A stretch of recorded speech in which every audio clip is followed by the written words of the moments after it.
Assalamualaikum warahmatullahi wabarakatuh. Nama saya Muhammad Fatami.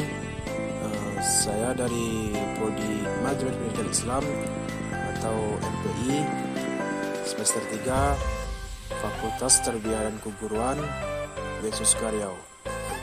Pada kali ini saya ingin menyampaikan sedikit tentang keterkaitan manajemen berbasis sekolah dengan sistem akuntabilitas. Pengertian akuntabilitas yang pertama, akuntabilitas dapat diartikan sebagai kegiatan pelaporan terhadap suatu program dengan melihat alur kegiatan mulai dari input, proses, dan output.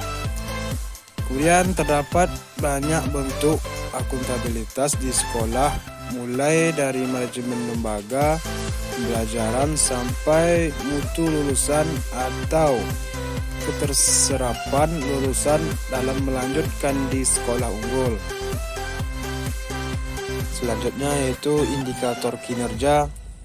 Yang pertama, masukan atau input adalah segala sesuatu yang dibutuhkan agar pelaksanaan kegiatan dan program dapat berjalan atau dalam rangka menghasilkan output. Misalnya sumber daya manusia, dana, material, waktu, teknologi, dan sebagainya. Yang kedua, ada proses, adalah tempat berlangsungnya serangkaian aktivitas dengan melihat input yang ada untuk menghasilkan output. Misalnya proses pembelajaran kepemimpinan dalam organisasi.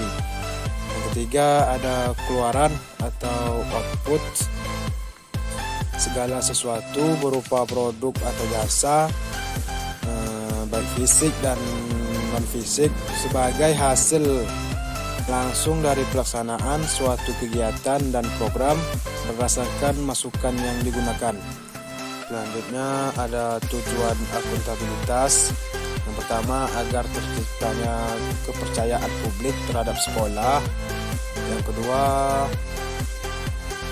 Slamet menyatakan tujuan utama akuntabilitas adalah untuk mendorong terciptanya akuntabilitas kinerja sekolah sebagai salah satu syarat untuk terciptanya sekolah yang baik dan terpercaya.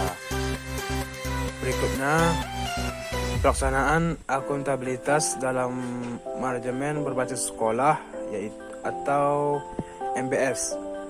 Pengelolaan sekolah harus mampu mempertanggungjawabkan seluruh komponen pengelolaan MBS kepada masyarakat. Komponen pertama yang harus melaksanakan akuntabilitas adalah guru. Mengapa? Karena inti dari seluruh pelaksanaan manajemen sekolah adalah proses belajar mengajar. Dan pihak pertama di mana guru harus bertanggung jawab ke siswa.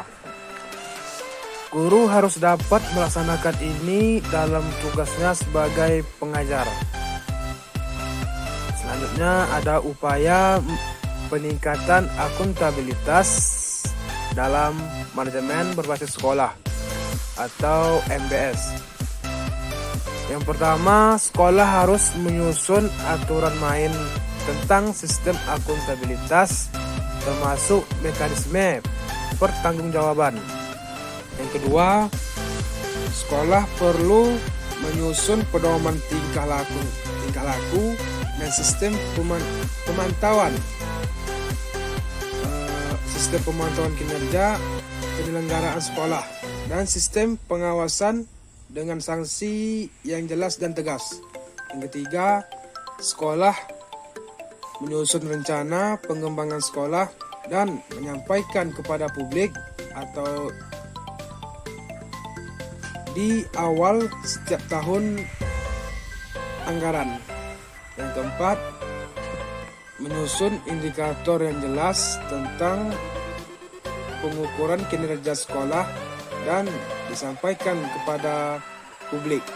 Yang kelima, melakukan pengukuran pencapaian kinerja pelayanan pendidikan dan menyampaikan hasil kepada publik di akhir tahun. Yang keenam, memberikan tanggapan terhadap pernyataan dan pengaduan publik. Yang ketujuh, menyediakan informasi kegiatan sekolah kepada publik yang akan memperoleh pelayanan pendidikan. Dan terakhir, yaitu yang kedelapan, memperbaharui rencana kinerja yang baru sebagai kesepakatan komitmen baru. Sekian yang dapat saya sampaikan. Lebih dan kurang saya mohon maaf. Dan saya akhiri, wabillahi taufik wal hidayah. Assalamualaikum warahmatullahi wabarakatuh.